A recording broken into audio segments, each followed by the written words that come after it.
What's happening, guys? Welcome back to another video. Today is all about lights, so I'm going to go over all the lights that I use with my Sony cameras. I have 3 different setups. Some of them may surprise you a little bit, and I have another few things to talk about. So firstly, let's get into the new things. So I went to Sony today and they gave me one of these Sony RX0 cameras to play with.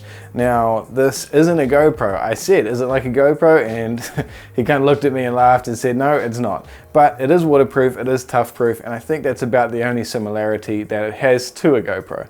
So keep an eye out for that. I'm going to do a real video and see what it looks like. I won't bullshit you guys. I'll give you my real opinion on it, and I have high hopes for it. So I've got some cool things planned. Watch out for those videos. Next on the list is a Sony RX100VI. Yep, the new one. You heard it right. The new RX100VI.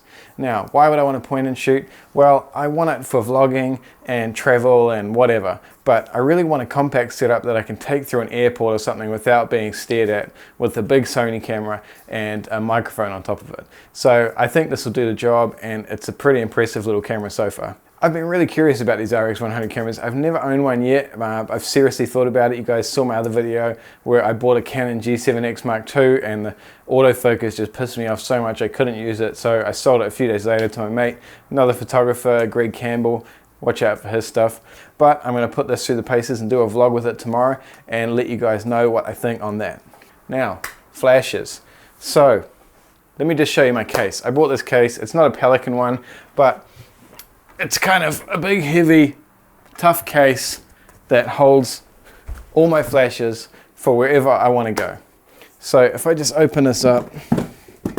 So starting from my speed lights, I have 2 Godox TT685 speed lights. One is an S and one is an N. I had the N version when I was shooting Nikon, and so I've had it for about 2 years, maybe a little bit longer than that actually, and it's never let me down, never missed a beat, never had a problem with it, blah blah blah. It's really reliable. So I bought an S version, which is the Sony one. As you can see, it has the little Sony mount on the bottom there.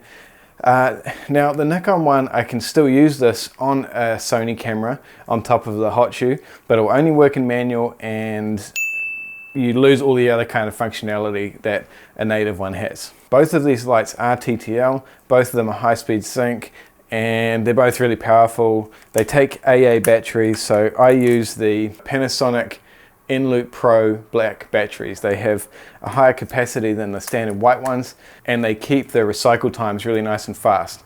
So 2 of these, usually what I use these for is on the dance floor. I'll chuck the Sony one on top of the camera and put it in rear curtain sync, slow the shutter right down, and get dance floor shots like these. The other thing I use them for is sometimes, very rarely, I'll put one in each corner of the room, pointed, you know, to the middle of the dance floor, light it up that way, or a reception if it's really super dark. Usually not, but it's an option, and having 2 of them is great. To control the flashes, I have this Godox X1T trigger. A lot of you guys have probably already seen this one on YouTube. You know, it's the old version. It works really well. A few days ago, I went out and I bought the new one. Now this thing is awesome. I love it. So this is just an updated model. It's much smaller. It has way better control. So you can see here, it has all the, you know, the buttons on the side for choosing what channel you want and things like that. And it's much easier to control. So really happy with that. Now, the other thing I forgot to mention, all of these Godox flashes have radio triggers built into them. You don't need another trigger on the bottom of the flash. So one of these triggers will control any Godox flash that I have. Next, I have 2 of these big bad boys. So this is a Godox AD600. I believe in America they're known as a Flashpoint Explorer, something like that possibly. But these are big, proper studio lights. So they have a modeling lamp in there, really high power lights, and they run off lithium ion batteries, which click onto the bottom like so. You can see the battery meter when you press that there, and they charge through the battery port.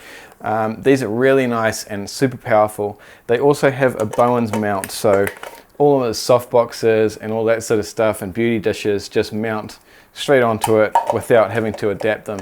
The best equivalent pro gear you would get to match these would be the Profoto B1s. Now the B1s, I believe, maybe have some benefits, but really not for the money. I would just go straight for the Godox flashes. Just my opinion. People argue with me, whatever. So I have two of those units. I primarily use them for studio work. I have a little studio set up in my home, and you know, they're really nice for that sort of thing.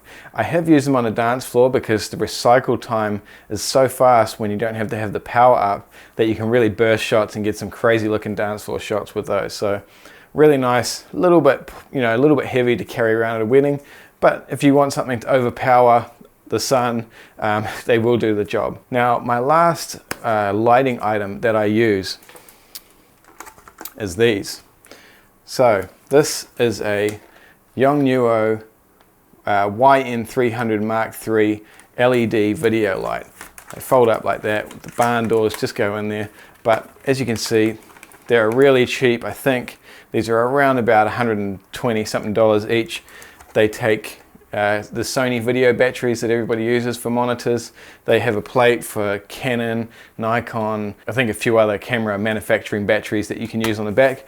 And the Mark III also has the little port for a powered cable. So I have two of those, and these come in really super handy for dance floor stuff also. Especially being mirrorless, you can really sort of see the exposure in camera. You don't have to mess around. These also have radio, I don't know what kind, but they can have a radio built in. If you control the power with this one, it'll change on the other one automatically, or you can set it to a different channel if you want one brighter than the other.